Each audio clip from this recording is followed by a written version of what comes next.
This year will define Coach Locksley. You are Locked On Terps, your daily podcast on the Maryland Terps. Part of the Locked On Podcast Network, your team every day. What's up, everyone? I'm Tre Moore, video content creator for 247 Sports and InsideMarylandSports.com, and host of Locked On Terps for the Locked On Podcast Network, your team every day. So thank you for making us part of your day.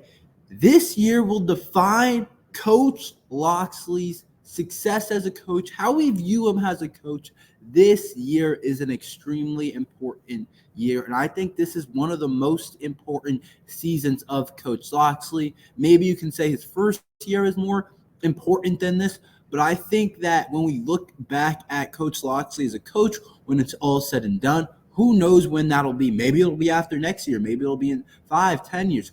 Who knows? But when we look at how Coach Locksley was at a coach, I think this year will define who he is and kind of how successful this Maryland program can be and how good we can be and where our place is in the Big Ten.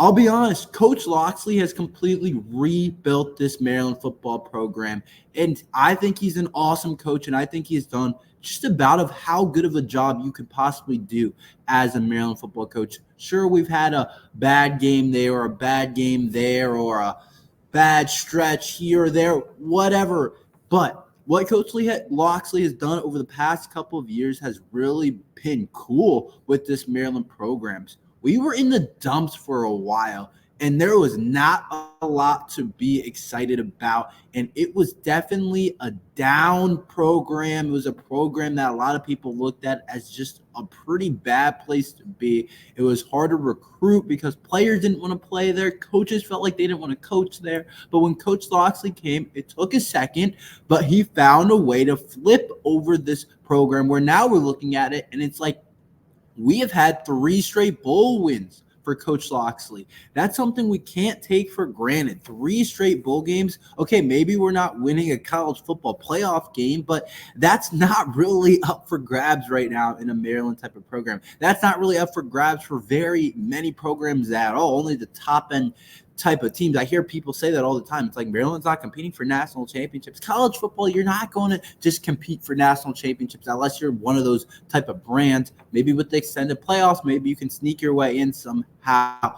But he has done a great job with getting us to bowl games, 3 straight bowl games, 3 straight bowl wins as well. That's a pretty big deal. That shows some consistency. That shows that we are getting to bowls every single year. And that's at the end of the day, a program like Maryland, if you're getting to bowl games consistently year after year, that's just about as much as you can ask for. Now can you take the next step in getting us to an even bigger bowl? But last season, pretty big bowl game for us against SEC Auburn, against one of the SEC's best in terms of history, maybe not in terms of the recent past couple of years, but Auburn has had definitely the history of being a really good program, and they're also SEC, and they always say that SEC is a little bit different, and I'm not going to say it's not, but Maryland crushed Auburn in the Music City Bowl game, and he's also added a win every single year as the Maryland coach or has stayed the same. I love that stat. It's one of my favorite stats to use. I feel like people don't say it enough, but he started off 2019 3-9, 2020 2-3, 2021 7-6, 2022 8-5, 2023 8-5. So besides the jump from 2022 to 2023, where we should have had 9 wins, but we weren't able to get there, every single other year, he has added at least a win, which is a pretty big deal. 2021 up to 2022. I love that. And then 2019 up to 2021. The 2020 season doesn't really count for much. But for him, that shows that he's consistently climbing a ladder that we are not used to seeing a coach be able to do with this Maryland football program. And it's pretty cool to be able to see what he has done. He has gotten better every year as a coach. But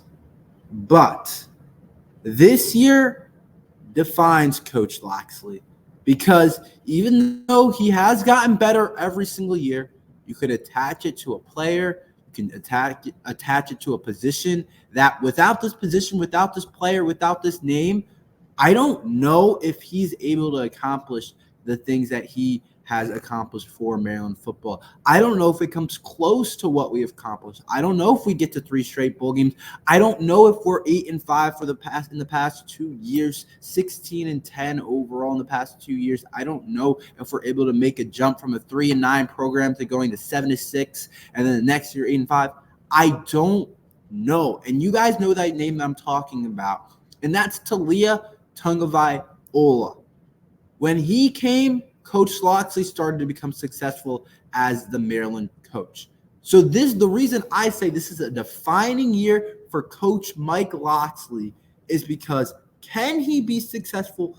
Can he lead this Maryland team to 8 or 9 wins again without a star player, without maybe the best quarterback in Maryland history? A lot of people say it is, without the all-time Big Ten passing leader, not the Maryland passing leader, the all-time Big Ten passing leader. Is he still going to be kind of the coach that we view him as? And I haven't gotten my answer yet, but without a clear quarterback, with a quarterback competition, and you lose some guys, some other guys. I'm not really worried about that because we've lost guys over the past couple of years. We've lost NFL players. We lost key seniors. We have lost guys over the last couple of years. But I'm concerned, can we still be successful without Talia Tungavai-Ola? And I don't know my answer yet. And I definitely will come on here one day and tell you guys what I think. But that is the reason why this is definitely a career-defining year for Coach Locksley, because we're going to see, is it more Talia or was it more Coach Locksley? I think it's going to be pretty obvious over the next couple of years. Who was it more of? Was it more that we just had a special talent at quarterback, and without that, we're not going to be as good of a program? Maybe we're still okay, but we're not going to be able to reach what we did with Talia. Or is it going to show that Coach Locksley is a quarterback guy? He knows how to make these quarterbacks tick. He knows how to make the whole entire team go. They call him the players coach. You guys have seen the different types of photos and stuff, and he knows how to make a culture right. He can recruit at a high level, and he knows what he's doing, because this is what an elite coach does. Okay coaches, they kind of, it's like, they had a really good run, but they also had a really high-end quarterback. They had some other players that are really high-end players. Oh, but the elite coaches, it's a little bit different. They, year after year, even when maybe that star quarterback is gone, they get another guy that they develop, and they know who to pick in a quarterback competition. And that's another key to this. This is another reason why it's a defining year. This is one of the first years where we're going to be looking at it, and it's like you have 3 guys. You have 3 options. You have to pick the right guy. And I'll be honest, I have no idea who the right guy is. I have no idea. And I bet he has a better idea than me, but I'm sure he still doesn't know who the right guy is, or he probably named that guy the starter. But he has to be able to choose the right guy out of 3 guys that all have a case to be a starter. Maybe some of you guys will argue that it should be MJ Morris, or it should be Cameron Edge, or it should be Billy Edwards. But I feel like you all would agree that all 3 have a case to be the starter. So he has 3 guys, star quarterback gone, a couple of other key pieces gone, but I'm not worried about that as much as I'm worried about some of these top-end players that are gone.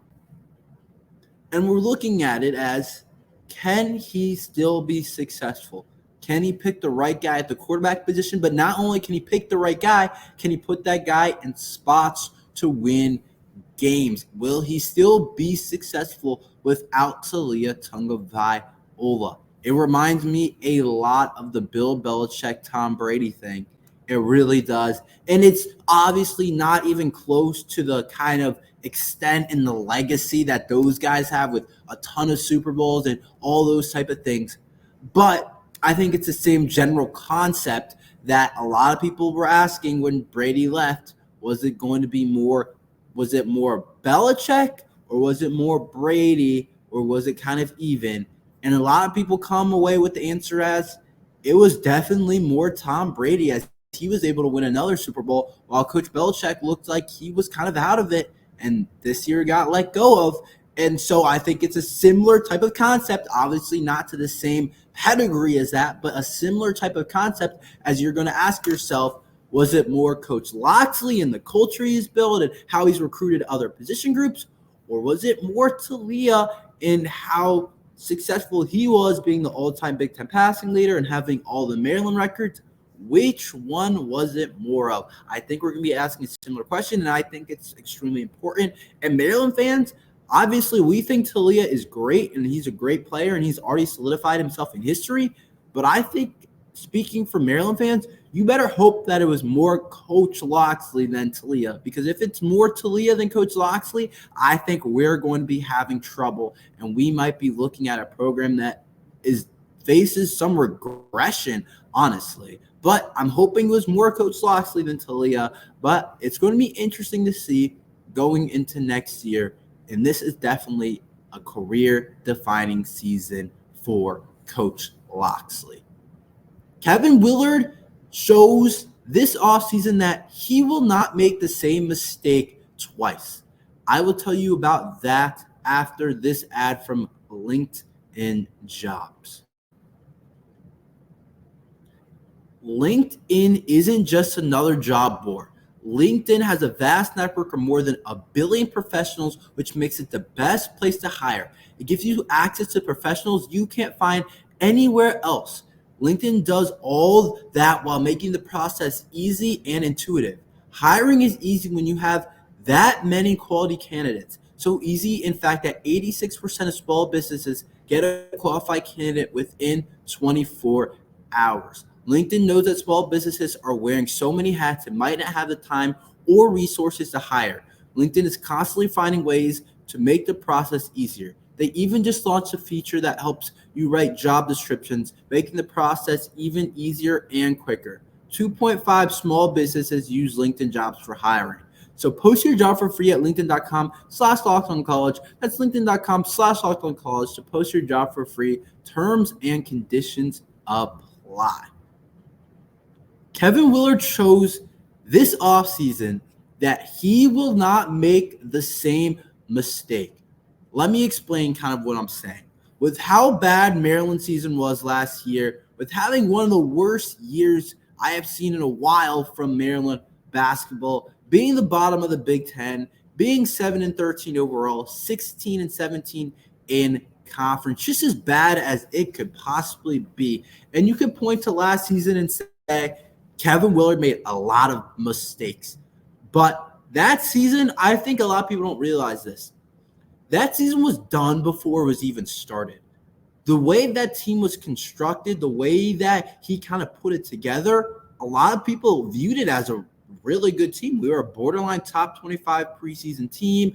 We got a lot of, like, this team looks good, like, number 3 preseason in the Big Ten, blah, blah, blah. Like, they're going to be a tournament team. They have one of the best returning players, 2 of the best returning players, all that type of stuff. But I'm here to tell you that last season, I don't care what coaching job you would have gotten, that season was lost before it even started. And a lot of it lies on Kevin Willard and how he put that team together. That team was so poorly put together, and it didn't fit. The pieces didn't make sense. And we thought because we thought that we had a couple returning guys and we had a high recruiting class that it was going to work, but it wasn't. The team just wasn't put together a way to succeed. If you think about it, there's been plenty of teams in the NBA. I think of more of NBA examples, but there are plenty of college basketball examples as well that have plenty of talent, that have maybe a big 3. A lot of people say that super teams don't work in the NBA or in basketball or whatever, or that have a really good team put together, or have a couple of really good players, or it's a bunch of good players on a team, but it just doesn't fit right. And that's what that Maryland team kind of, not exactly, because I'm not going to say we had a bunch of superstars and it was just like, we didn't have the depth. I mean, some of that may be true, but some of that's not. But that team that Kevin Willard put together wasn't going to be successful, and I think a lot of that relates to how that Maryland team was going into the year. I guess you would still consider – do you still consider that this year or last year? I'm going to call it last year for Maryland basketball, but I think he has learned from his mistakes. But I didn't think the roster was constructed well last year. Think about it. I hated the fact that Jordan Geronimo and Dante Scott and we're starting at like the 3 and the 4 spot. I thought that wasn't the right way to do it. I thought that wasn't constructed the right way. And if you looked at it, it was like, okay, what do we kind of take from this? Because Dante Scott was one of our better players, third best player last year. I think that's fair to say. And he shot the ball really well at times. But Dante Scott's not a 3. He's not a 3 to me. He's really a 4, and maybe he's a little bit small on the smaller size for the 4, but he's definitely strong enough and feels big enough to play the 4. And when he plays the 3, it kind of is like, sure, you can shoot the ball and stuff, but like we want someone who's at the 3 that can put the ball on the floor a little bit more, is a little bit more athletic, a little bit more can get to the rim, can do a lot of different things rather than playing Dante Scott at the 3 and playing him outside where it's like, you're one of our better players, but it's like, I don't love you at the 3. And then you have Jordan Geronimo next to him at the 4, who's just offensively absolutely limited. And it's like, okay, like you have those two guys starting next to each other at the 3 and the 4. That doesn't work for me at all. And then it's like you had just such a lack of shooting on your team last year, and it was way too dependent on your freshmen as well. And it's like for shooting, and it's like, who were the shooters going to be last year? In the starting lineup especially, it's like Julian Reese doesn't shoot threes. Jordan Geronimo certainly can't shoot threes.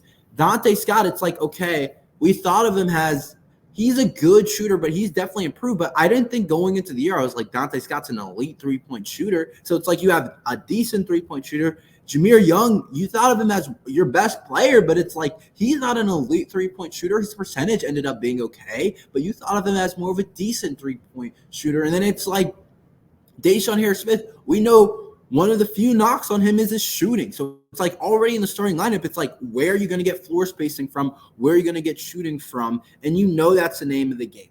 And so I was looking at going back at how last year's team was constructed and just thinking that it wasn't the right type of team. It wasn't constructed the right way. And I don't think Kevin Willard is allowing himself to make that mistake again. I think he has learned, and I think the guys that he's gotten in the portal, in Gillespie and Rice, I think has shown that he has learned that you can't just get a couple of guys like that can like kind of shoot the ball. Like I think he's learned that the type of player that he needs in this program, and he's learning that maybe we shouldn't depend on the portal as much, and maybe we should be looking at recruiting, or we should the other way around. We shouldn't be relying as much on recruiting, and we should be relying more on the portal with bringing in Rodney Rice and Gillespie, because that's almost like getting 2 new recruits. They have 3 years of eligibility, and they both can shoot the ball at a really high level as well as do other things. So we got 2 guys that can shoot the ball, but they're not just shooters. They can also do other things. They can also put the ball on the floor. They can also get to the mid-range shot. They can get to the rim, because when you bring in a guy that's only a shooter and he's struggling shooting the ball, it makes it really hard to complete his game. That's what Jamie Kaiser struggled with. That's what Noah Batchelor struggled with. Those guys were supposed to be spot-up shooters, but they couldn't find their shot, and it's like they couldn't really put the ball on the floor, and that's not constructing the team the right way. Your shooters have to be able to have some other game, but Gillespie is a complete player, even though he shot a really good percentage from the three-point arc, and same with Rodney Rice. He's complete as well. So, and he learned that not to just depend on recruiting. Sure, we bring in 5-star big and Derek Queen, who's obviously going to be one of our best players next year, unless all goes wrong. And it's like, okay, we bring in a guy like that, but it's not like we're going to bring in 3 kind of really good recruits, still top 100-ish type of players and 4-star type of players to depend on. But instead, we're going to bring in five-star Derek Queen and Malachi Palmer, who show the ability to do a little bit of everything, but he might not be as highly rated. But we're going to make sure we stick our nose in the portal instead of trying to rely too heavily on freshmen. Right now, we're probably only relying on Derek Queen to provide valuable minutes. And if you're relying on a five-star to play well, I think that's fair enough. So I think Kevin Willard has already learned from last year, and with Kaiser, Lamoth, and Batchelor all gone, I think he's really started to put together on how to construct the team a lot better, and I don't think he will make the same mistake. Let's talk about Bo Braid and his NFL draft status after the Maryland Pro Day. I will tell you about that after this ad from eBay Motors. Passion, drive, and patience, the formula for winning championships, and also what keeps your ride or die alive. eBay Motors has everything you need to maintain your vehicle and level it up to peak performance. Superchargers, roof flats, LED headlights, and more. Whether you're into speed, power, or style, eBay Motors has you covered with over 122 million parts for your number one ride or die. You'll always find exactly what you're looking for, and with eBay Guaranteed Fit, your part is guaranteed to fit your ride or die every time or your money back. Because with eBay Motors, you're burning rubber, not cash. With all the parts you need at the prices you want, it's easy to make your car the MVP and bring home huge wins. Keep your ride or die alive at ebaymotors.com. Eligible items only, exclusions apply. eBay Guaranteed Fit, only available to U.S. customers. So apparently Bo Braid didn't have the pro day that he quite thought he could have had at the Maryland Pro Day that happened a couple days ago. He said he didn't test as well as he could have, but apparently a lot of teams were in attendance taking a look at Bo Braid. I think it's pretty safe to say that he'll be the first Maryland guy to be drafted. Maybe, just maybe, Delmar Glaze hops over him and finds a way to get drafted before him, but Delmar Glaze is looking at to be a more of a third to day two type of guy, or day three to day two type of guy, while Bo Braid, I think he has a pretty good shot at going day two, but also might slip to the end or the beginning of day three. But Bo Braid, he said he didn't test as well as he probably should have, but I am hearing a lot of different things. It looks like he could be anywhere drafted from like the second round to the fifth round. I was checking out some safety rankings before this on PFF and CBS rankings, and everyone has him at a different spot. And so it'll be interesting to see what NFL team takes a shot at him. But the teams right now that seem interested in Braid, that apparently he said are interested in him, I guess have expressed their interest and have met with him maybe multiple times. It looks like the Giants, the Texans, and the Bills, which are all interesting teams.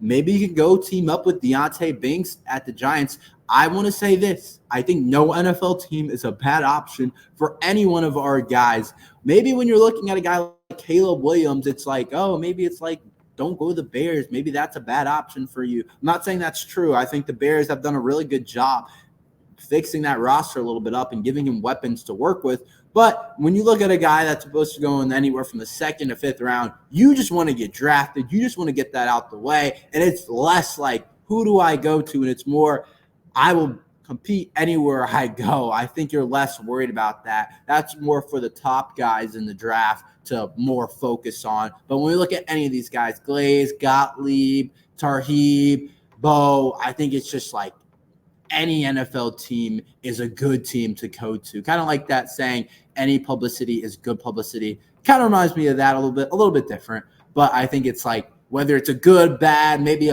a bad front office, good front office, any team you get drafted to at the end of the day when you're not one of those high-end first, second-round guys is a good spot to be for him. But an ad pro day could definitely hurt Bo Braid. I don't want to act like this is like going to still be okay and that he's still going to go really high. I think if you put together a really high-end pro day, I think he'd have a shot to go in maybe the third round and be one of the higher-ranked safeties, because there's not a lot of safeties projected to go in the first round. I think there's like one guy, and that Newman guy from Minnesota, who we actually played, I guess, but he's like one of the only safeties that are projected to go high. I had to take a little bit of a closer look, but I don't know if the pro day will hurt a ton, but I do think it'll hurt a little bit because I feel like at the safety position, especially if it's not like one of those guys going first rounds, they're looking at a guy that has a lot of physical traits. They're looking at a guy that's probably a freak that, okay, maybe you're not complete, but I feel like the safety position you can develop a lot. Obviously, you want a guy that has instincts and shows that on film. I think Bo Braid has that. I think that's one of the things that he's relying on. And he said that he thinks the film will help him. But it will be interesting to see where he could go. I think it could really vary, and he could end up waiting a while, or he could end up going pretty early.